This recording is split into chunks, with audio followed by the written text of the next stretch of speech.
Friends, I wanted to speak about what audiovisual exactly has to do with live events. I'm sure most of you understand that it's the sound that you hear and the video that you see on the screens. So there's a little more to that than just about a projector and screen or a microphone and speaker. Before I get into that, I would like to introduce Infocomm International. Infocomm International is the only industry trade association for the professional audio-visual and information communication industries worldwide.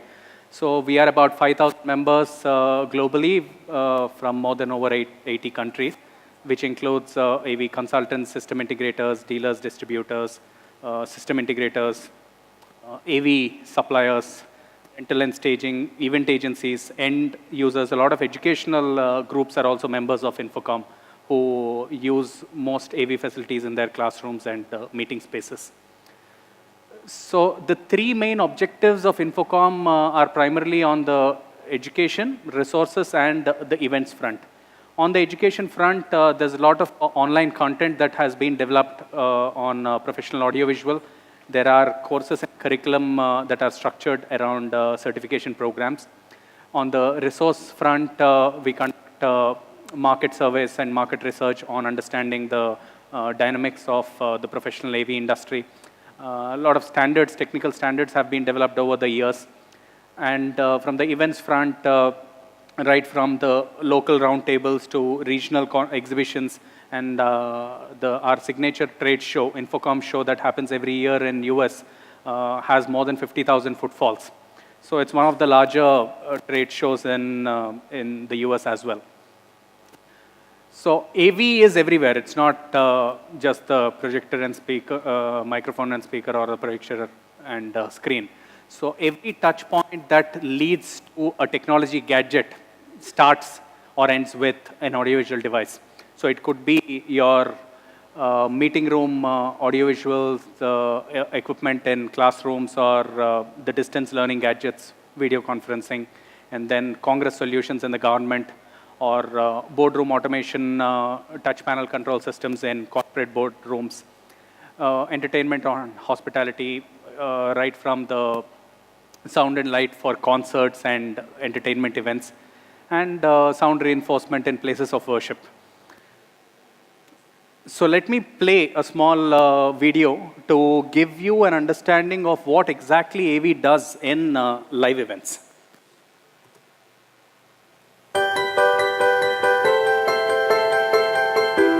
The goal of audio-visual technology is to connect people, and AV tech has come a long way in transforming communication.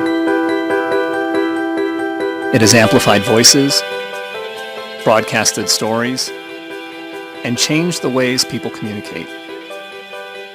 But as AV tech continues to evolve, it can be easy to lose sight of the overall AV experience. So how do good AV experiences become exceptional? AV experiences are all around us. Classrooms, simulations, live events. Let's look at one example, a conference. This is Elijah. His goal is to connect to and inspire his audience. A good AV experience for him is when everything works. And while working technology is an important factor, it's not the only factor. AV experiences involve much more than just tech.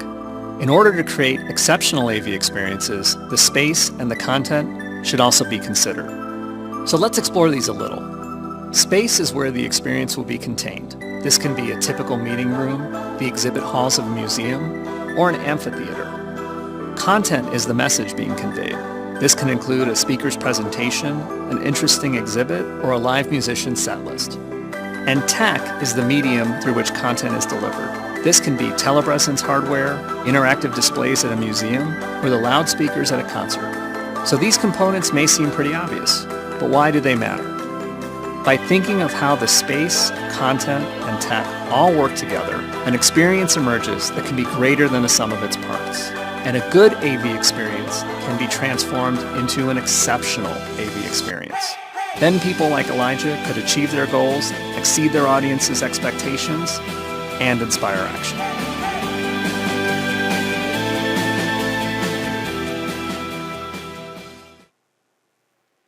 So that gives a perspective of how, what audiovisual, how it works in a space.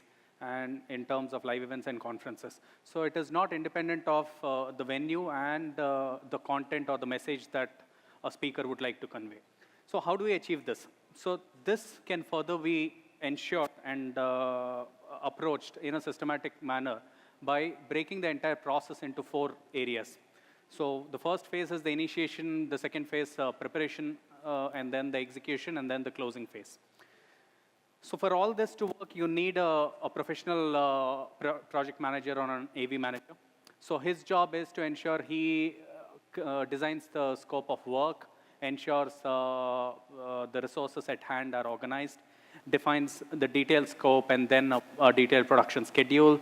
So monitors the progress to deal with any changes that might come in terms of the planning stage or even at the execution stage. And most importantly, makes sure, because there are a lot of times these projects are to be handled in very short timelines and deal with a lot of manpower, so he has to keep sure the motivation levels of his entire team is kept at the right level. So from a venue point of view, so venue can further be again broken into 4 areas, architecturally in terms of the interiors and the aesthetics, the acoustics part of any venue. Sometimes there could be a banquet hall with a chandelier that could act as an obstruction to plan your projection. So then in terms of the seating layout, so various seating layouts that could be planned depending on the type of the conference, maybe a classroom seating or a theater seating or a round table seating like this. So, and then the structural rigging support, because a lot of audiovisual can only be designed provided the right structural rigging support is available. So most convention centers like HICC have rigging points which allow this flexibility.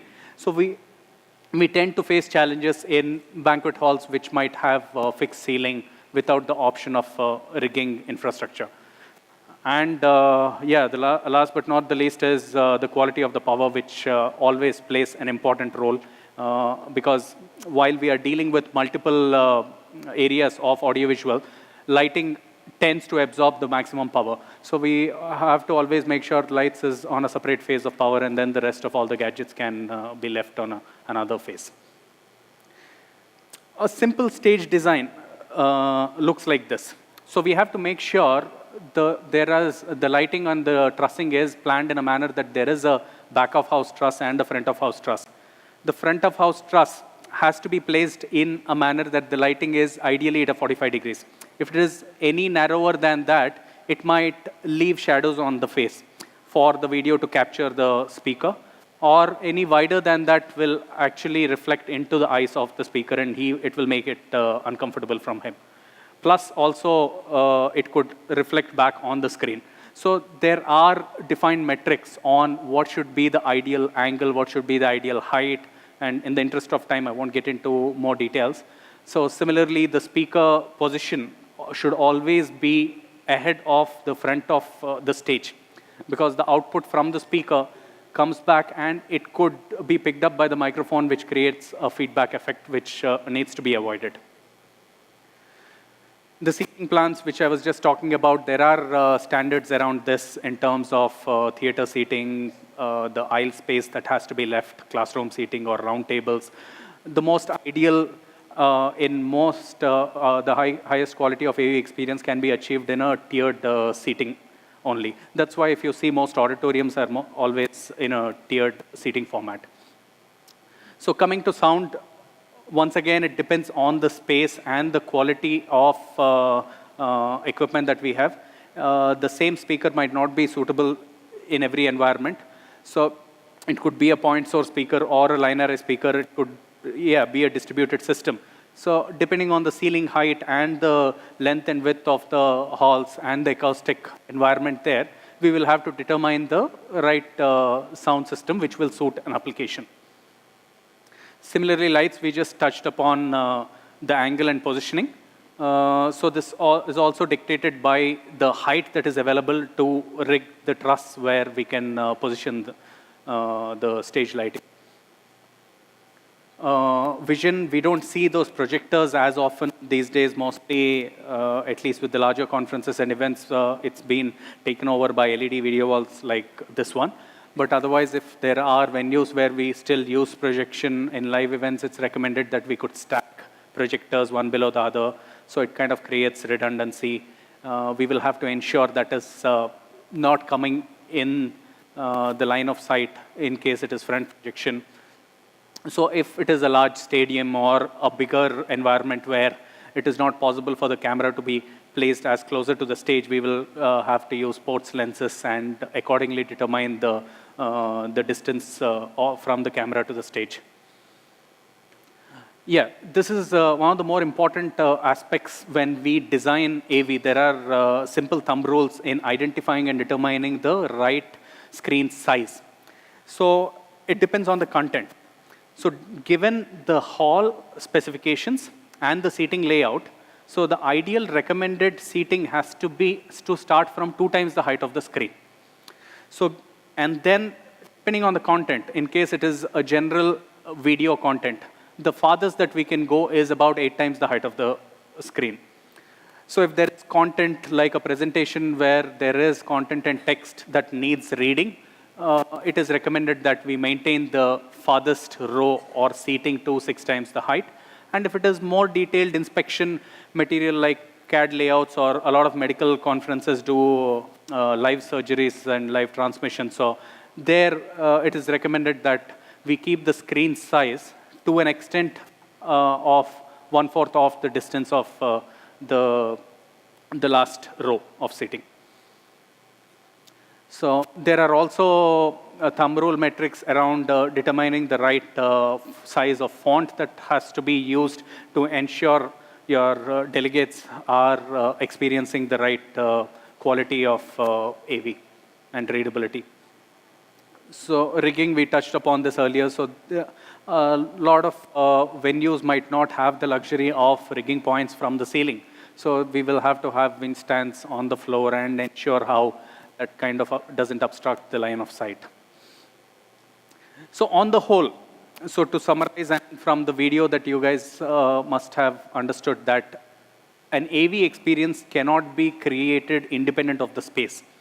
So how we understand the space, logistics, seating plan, and various other elements related to the venue, and the content and the message that is being conveyed, the presentation material that is being conveyed by the speaker, is where the technology around it has to be designed.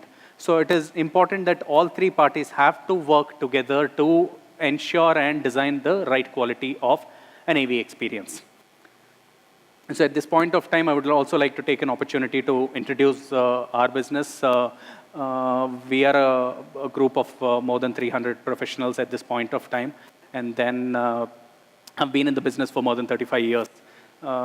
So various businesses which cater to different product lines and different market segments, like Atluri AV, where we design and install system integration projects on audiovisual. The Highbrow class is a business unit of Highbrow Audiovisuals, where we partner with hotels and convention centers. We become their in-house AV suppliers and act as the consultants to ensure the right quality of recommendations on audiovisual is given to the customers who tend to do events in those venues. So Select is another business unit where we've been doing a lot of work on developing skill set at a ground level.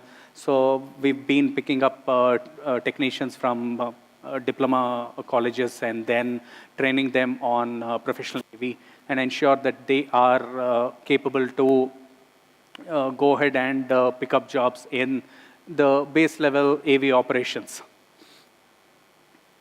So Highbrow Productions is more of our rental and staging arm, where we have high-end AV equipment and gear that we kind of go to different venues across the country, depending on event to event, and then rig up the stuff, complete the event, and come back. So with that, I'll also leave with another small AV leading to the next speaker, who will be talking about how to ensure engagement. And my contribution is that technology is certainly going to play a bigger role in ensuring the continuity of engagement of your audience. So gone are those days where it is just going to be basic content of a presentation. So your next gen millennials need to be engaged in a much wider manner.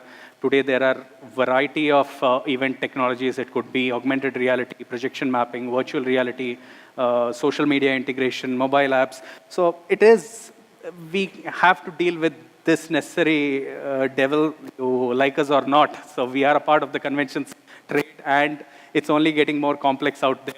And it will be more fun and engaging as well.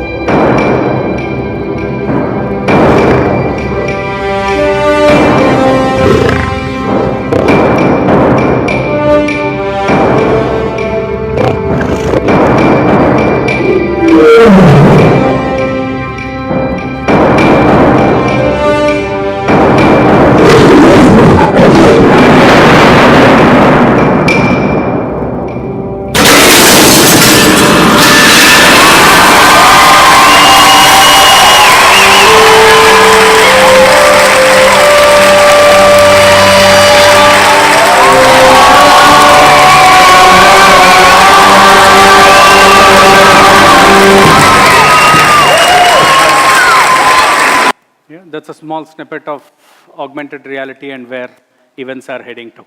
Thank you. Thanks a lot.